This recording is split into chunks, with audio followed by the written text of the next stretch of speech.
Speaking of competence, like I want to talk about a team that has overcome a lot, right? I want to talk about the New York Giants. So let's talk about three things Eric believes here, which is a segment that we've done. The New York Giants, the last few years have been, sort of a truly poor team. Only winning 4 games and having a negative 158 point differential. Daniel Jones missed a lot of time. And up until this point, he had showed very little in the way of being a franchise quarterback. They've had, by all accounts, a very strong year, 9-6-1. Some of it can be fluky, but their point differential is 0, which is actually better than the point differential of the 12-4 Minnesota Vikings so far. And that is despite playing in a division where 2 teams have won 12 or more games, the Dallas Cowboys and the Philadelphia Eagles, and another team, Washington, was 7-5 just a month ago or so. And so, when I look at this, Brian Daboll, in my opinion, should be the NFL Coach of the Year. And I know that he has a lot of competition. I know Nick Sirianni is a guy that could get that acclaim. I know, guys like Kevin O'Connell deserve a little bit of praise there. Even Kyle Shanahan dealing with a third-string quarterback and trending towards the 2 seed there. But I think Brian Daboll has done a fantastic job. I want to know, as far as your opinion is concerned on this, what do you think about Brian Daboll and the job he's done in New York? Look, I really have a great deal of respect for Brian and always have. We worked together at New England. He always had an air about him. I mentioned this before. I mean, confidence, air. I mean, not only the physical walking down the hallway, but his belief in what he was putting together as a position coach all the way through to being being an offensive coordinator, having a mind and a creativity. And I've said this again and again about people that come through the Belichick paradigm. They know where to put their players in the best spot to make sure that they can thrive. And I think Brian came in here this year along with Joe Shane, who I think is, Joe's a young star in this business. And I think the two of them operating together, remember, by the way, a little aside, they work together. They know each other, which is a really, really interesting part to talk about. Maybe not now, maybe talking about Sumer Sports and eventual, helping owners, search for coaches in that mix. To have a head coach and a GM who know each other and have worked together and know the ins and outs, sometimes the warts as well, that can be a really positive thing. I think Brian Daboll definitely deserves to be in the running for that Coach of the Year. And I think it has not only to do with the play calling, not only to do with managing the entire team, but again, his ability to have a big picture and look how to in fact, sort of inject the talent in the certain spots in the right way and make the most out of them. And we start talking about, Saquon Barkley, and we start talking about Daniel Jones, which I know you're going to get into. To me, those are fascinating discussions. And I know you have some strong feelings about that. He's able to do it with those players who are really, Saquon, really good. It's fun to watch what's happening with Daniel Jones. But in the end, what this guy does as far as a head coach, I mean, you got to give him massive thumbs up for his approach. And man, he does it with swagger. And I love the way he gets the team going. He's not worrying about this and that. He is worried about coaching his team and building the team and bringing the morale, and he's doing it. Yeah, for sure. And you think about, Saquon Barkley, who, I think everybody believes is a wonderful player, over 1,000 yards the first 2 years in the league, 5.0 yards per carry, 4.6 yards per carry as rookie of the year in 2018. He led the league in all-purpose yards in 2018, but then you have 2 years worth of injuries. 2021, he averaged just 3.7 yards per carry. I think there were real concerns as to whether Saquon Barkley, not just was he worth the next contract, but was he even like a good enough player to help the Giants, in year 5? And, he probably, could win comeback player of the year. So like even elevating him, getting them an offensive line, going with Evan Neal, who graded out his best game as a pro Football Focus last week against Indianapolis. Like, you get him, and then you get Andrew Thomas, who continues to ascend into one of the best tackles in all of football. You get it, and I just think, there's an elevation there. But then, of course, Daniel Jones is a player that he didn't even get a 5th-year option exercised by the Giants. Like, he's not somebody that they're believing in. And if you adjust for all these things, like the fact that their wide receivers have been injured, Kenny Golladay, who the previous administration, a player, by the way, I liked. I thought Kenny Golladay was a pretty good receiver and just didn't work out there. You have injuries, of course. You have the, tight end, Evan Ingram didn't work out for them. So they're just drawing dead at the receiver position. And Daniel Jones is orchestrating not great offense, but offense that's better than what you would expect given what their talent level is on the outside. I think he deserves Coach of the Year. Now, I guess the question becomes now, if you're the Giants, there's characteristics of who wins Coach of the Year in the NFL. I mean, you look at the characteristics. Mike Vrabel, right? Mike Vrabel won Coach of the Year last year. His quarterback was Ryan Tannehill, another kind of quarterback who I think, to coin your phrase, he's okay, but he has some mediocre elements to him, right? He's not necessarily somebody you'd want to back you don't want to pay him what the upper tier guys are making. Prior to that, Kevin Stefanski was we talk about Baker Mayfield, but Baker Mayfield's a quarterback with some mediocre elements to them. John Harbaugh is another one. He won Coach of the Year. Now, that was the year Lamar won MVP, but Lamar has his warts. Namely, he can't stay on the field, and he's a little limited as a passer relative to how great he is as a runner. And then prior to that was Matt Nagy in 2018, who won with the Chicago Bears with Mitch Trubisky, who Mitch Trubisky didn't get a second contract, and he's no longer a starter in the league. And so I think about this from the Giants' perspective, and we can get drunk on the fact that, okay, they've had a great year. They've had a very encouraging year, right? They're probably not going to win the Super Bowl. They're going to draw Minnesota in round 1, which I actually think will be a good game. It was a good game 2 weeks ago. But if you're the Giants now, and this is the third thing Eric thinks here, I don't know if you take 2022 success as a mandate to continue to be the same team that you are now. I think you still have to consider other options at the quarterback position, and I think you have to consider other options around the roster, and you have to make sure that the Saquon Barkley contract works in conjunction with the rest of your roster, because we've seen this song and dance before. We saw it in Cleveland where they give Nick Chubb the big contract, they give the guards the big contract, and they give Mayfield the go-ahead, and it fails, right? We saw it with, obviously, Chicago. We saw it again with Tennessee now, where they just buy back into the same run-first offense. They trade their best wide receiver, and now, they might win their division, but they're currently drawing dead. What do you think about that? Like, what would you do if you're the Giants? Because they're in a tough spot, right? Very tough spot, very tricky. Let's start off by saying Joe Shane and Brian Daboll as guys coming in after drafting, of course, Daniel Jones. No one wants to talk about it. I had this discussion before on other players. They didn't pick them, so there's a little less pressure on it, right? Meaning, wow, there's a novelty element to it. They come in, they bring Daniel in thinking, okay, if this works, great. If it doesn't, this isn't our year. It doesn't kind of go. It's not a check mark against us or an X against us as team builders, right? Let's see what we have here, and let's continue to build. If we have something, we can decide on how we're going to approach it. If not, then our sights are set. Now, they're in a fortunate situation, like you have alluded to with other coaches. They got the most out of Daniel Jones. I'm watching Daniel Jones. I was watching him today just to get more of a feel for what he was doing. And what I was amazed at is his ability to move, right? So it's the versatility. I mean, what's he have? I don't know, 3,200 yards or whatever it is up to date. He's got, he runs and he's running legitimately, not like Matt Ryan. I mean, he's running legitimately. So, you look at this as a GM and a head coach, back to the head coach, and you're saying, all right, we have something good here. Do we really believe that Daniel can be great? Or does he move up from that good to great idea, right? Does he move up 2 and 3 steps to be who you truly need to build for years to come? Obviously, they didn't feel that before, not renewing, on the 5th year. This, to me, I think what they need to do is they need to step back after the season, look at everything. But remember, everyone, and Eric, this is not just about the analytics and the stats. It's part of it.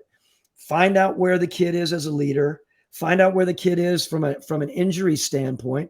Find out how he interacts on so many different levels. what is truly his mental acuity? Yes, he's a Duke guy and all of that's great, but how does he situate? It appears that he's situating very well with Brian Daboll. So this could all be all things in line.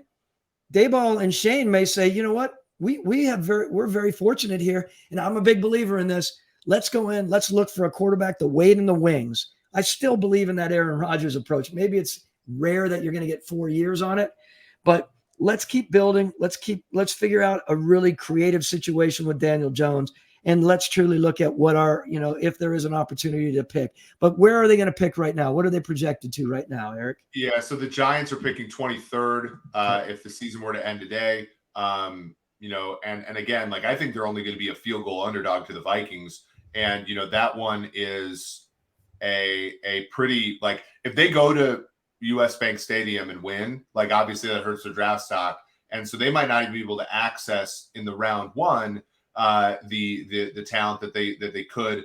But this actually brings up a couple things I want to ask. So first off, I think that Daniel Jones right now reminds me of Alex Smith, right? Where so like and you brought up his movement skills, and that's what jarred my thought process. So Alex went, in San Francisco, and he had, I'm trying to remember the coordinator's name. He used to be the Dallas coordinator before Dan Quinn, Mike Nolan. Right? They had Mike Nolan. Then they had Mike Singletary. Right? Mike Singletary kind of benched him for Sean Smith or Sean King or Sean Hill, and then and then they brought him back in.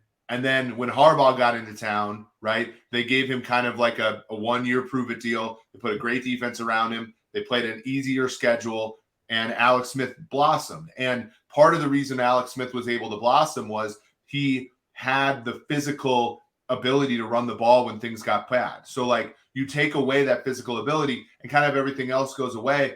And Alex wasn't perfect, right? Alex, by the time he got to that point in his career, when he ran to run. He was never, once he decided to run, Alex Smith was running. He never could throw on the run. So he's a very limited guy, but he was very able. He got him 2 division titles, got him to the NFC title game once or twice, I think. But what the Niners did in 2011 is also instructive. They took, Colin Kaepernick in round 2 as a guy that they could, possibly have waiting in the wings, a guy that didn't have any expectations out of Nevada, Reno, and ultimately, when the time came to play him, it worked. And they lucked into a situation in 2013 where the Chiefs had the number 1 pick and had a lot of needs at quarterback, and there wasn't a quarterback worth taking in the first 15 picks. And so they could trade him for 2 seconds to Kansas City. And Alex Smith had a pretty solid career in Kansas City. So, like, in my opinion, I agree with you. I think that the Giants should stick with Daniel Jones, use the franchise tag, use something that, not financially onerous to go with there, but then get a quarterback late. And somebody brought this up to me in the league, which I thought was really smart, which was, I still think you take that guy in the late first round, because if he hits, that 5th-year option to you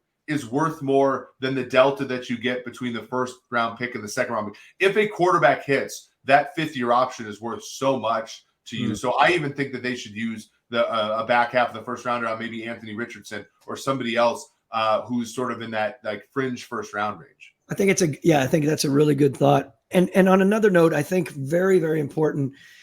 And I see that the fan base, right? They're behind him now, right? Because everyone likes that story, right? The guy got his butt knocked around and kicked around, right? People hating him, on him, left, right, and center.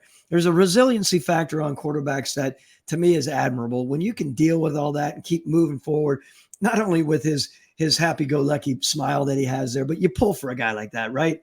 Yeah. And there is something when it becomes nut-cutting time that you truly need to make sure that you're in the right spot and have a guy that's going to be able to deal with it. I told you, I thought Matt Ryan did a great job with that when it was really tough times.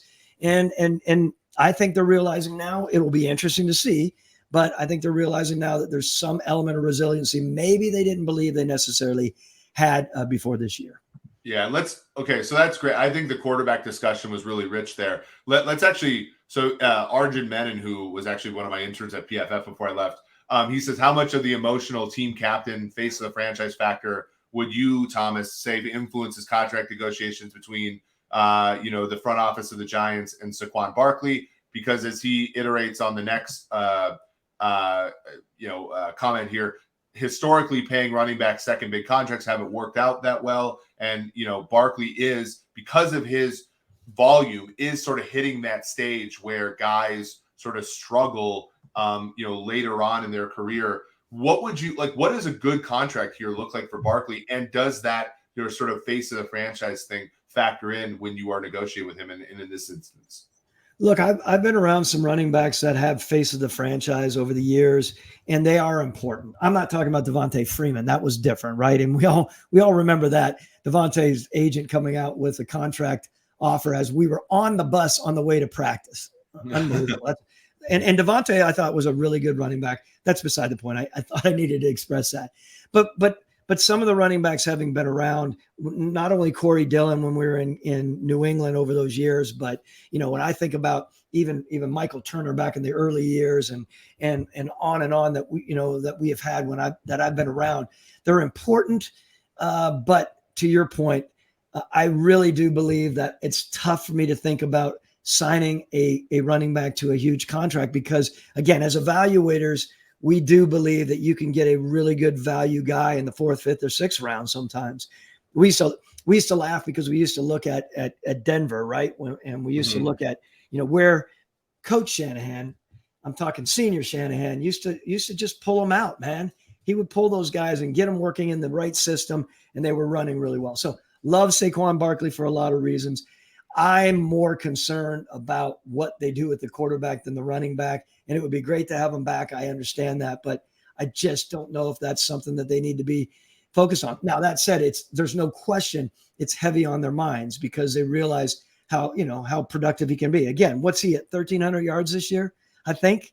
Yeah, he's had a really good year, 1,300 yards on the ground, another 340 or so through the air, 10 about 10 touchdowns. So yeah, I mean he's been productive again, which is certainly a thing. I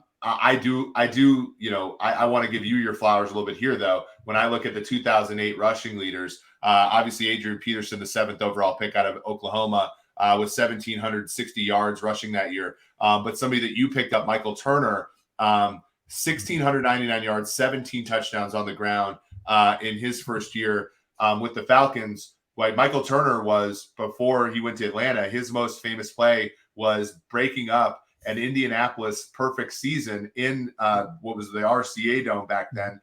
He was a backup running back, and not a lot of tread on his tires, but it obviously earned and understood the league really well while he was backing up LaDainian Tomlinson. I remember, prior to Adrian Peterson, the Vikings did a similar thing with Chester Taylor, who was the backup for Jamal Lewis in Baltimore. Like, there are tons of instances where not only can you get running backs who are later on in their career, like Amon Green was another one where Green Bay signed Amon Green or traded. I can't remember if they traded or signed him, but Amon Green was the backup in Seattle to Chris Warren, and then was a great running back there. Like, there are just so many paths to getting an effective running game that don't require you to give a running back a humongous deal, right? And that you can either get a guy who's played as a backup before with not a lot of tread, or get a guy later on in the draft. And it just, to me, seems like, every single time we're like, oh, this one is different, and they're all the same kind of thing. So if I could add, and great points there, as they always are, remember, I think back on the Michael Turner thing, again, not to go too retro here, but, Matt Ryan was young, right? Daniel Jones is still young, I think, in the scope of it all. To have a bona fide run game is really, really important. Not saying you can't do it, later in a draft or different. I'm not, by the way, I'm sure you're not. I'm not a big fan of spending money in free agency. Michael Turner was very different. It was a very, very different situation. You go in the draft, you get someone who's young, vibrant, and a lot to them, who runs really hard. I mean, there's ways. Like, I keep coming back to looking at run games and looking at Arthur Smith and what he's doing with the Falcons. I mean, they're running with guys who are more middling guys. No, all due respect. I mean, it's amazing, I think, what he's doing with he and his offensive line coaching, creating a really good run game.